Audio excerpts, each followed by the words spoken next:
श्री गुरुवे नमः। अज्ञानमोहान्तमोपहाभ्यां विवेकवैराग्यनिधिप्रदाभ्यां विश्वेशतत्त्वं प्रतिबोधिकाभ्यां नमो नमः श्रीगुरुपादुकाभ्याम्। ओम शांति शांति शांति। प्रणाम भगवान। मांडुक्य कारिका प्रवचन वैतथ्य प्रकरण से स्वामी श्री अखंडानंद सरस्वती जी महाराज का दिव्य ग्रंथ, जिसमें भगवान आज अध्याय है जीव कल्पना का हेतु अज्ञान। मंत्र नंबर चलेगा 17। तो अनिश्चिता यथा रज्जुः अंधकारे विकल्पिता सर्पधारादिभिः भावेस्तद आत्मा विकल्पिता। अंधकार में पड़ी रस्सी, परंतु निश्चय नहीं हो सका कि यह रस्सी है। तब विकल्प क्या हुआ? यह सांप है, यह धारा है, यह डंडा है, यह फूल की माला है, यह धरती में दरार है। इतनी कल्पना क्यों हुई? क्योंकि असली जो चीज है वह मालूम नहीं है।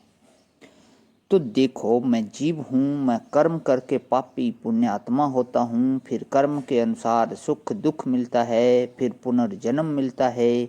ये हमारे रिश्ते नातेदार हैं। ये एक बार मिलते हैं तो बड़ा सुख होता है और बिछुड़ते हैं तो बड़ा भारी दुख होता है। हे भगवान, ये सब कुछ नहीं है।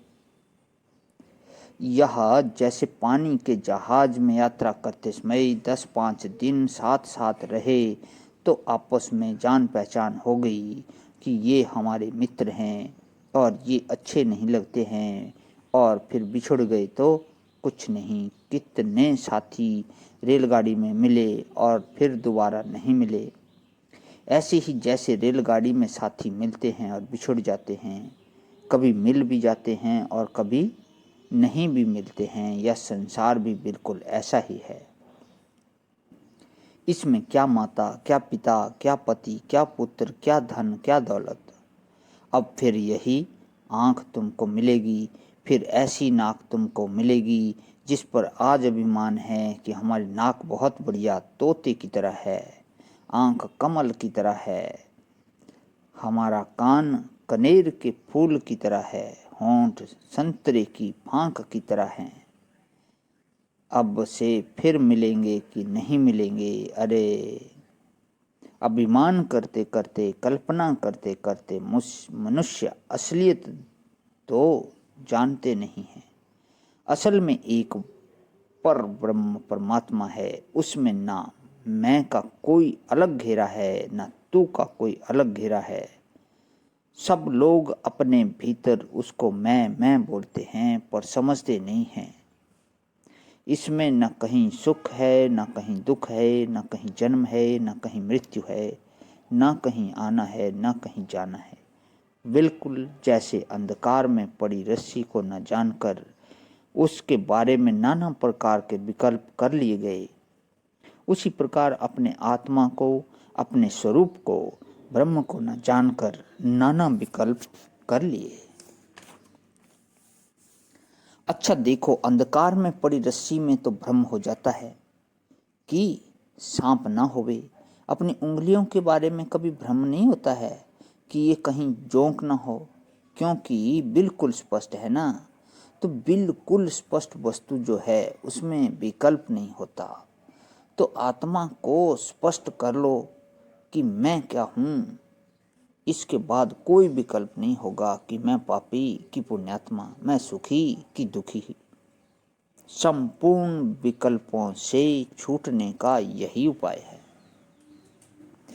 यह जो हेतु और फल की कल्पना है, यह इतनी गलत है। यह हमारे पुराने महात्मा लोग समझते थे। हम कई बात तो इसलिए नहीं सुनाते हैं कि नए नए सत्संगी लोग आते हैं तो वे गलत ग्रहण न कर लें। ये कर्मकांडी पंडित जो होते हैं, उनको यदि किसी का जूठा खाने को मिले तो ग्लानि करेंगे, प्रायश्चित करेंगे, लेकिन वही जब जगन्नाथपुरी में जाते हैं तो वहाँ का जूठा खाते हैं। तो अगर वस्तुनिष्ठ दोष होवे तो सब जगह होवे। बोले कि नहीं, वस्तुनिष्ठ गुण दोष नहीं है। शास्त्र के द्वारा परिकल्पित गुण दोष है। देखो, ससुराल में और होली के दिन गाली देना सहन होता है, खुशी होती है कि वाह वाह कैसी बढ़िया गाली गिन गिन कर दे रही है। इसी का नाम है कल्पना। स्त्री पुरुष के संबंध में शास्त्रोक्त नियोग है, धन के संबंध में द्यूत है, उत्कृष्ट के संबंध में जगन्नाथपुरी है, असत्य भाषण के संबंध में विवाह काल में मैंने ध्रुव को देख लिया, यह बोलना है।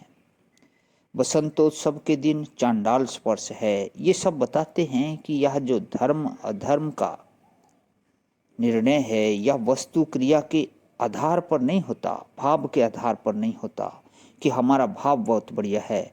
बहन अपने भाई के प्रति भाव करे कि यह पति है तो भाव करने से होगा? नहीं होगा। भाई अपनी बहन के प्रति भाव करे कि यह हमारी पत्नी है तो भाव करने से होगा? तो भाव से भी धर्म अधर्म नहीं बनता है। संध्या वंदन कर्म है पर सबके लिए नहीं है। इसका अभिप्राय जो है वह बहुत विचित्र है। प्रणाम भगवान। आज यही विराम। ओम शांति शांति शांति।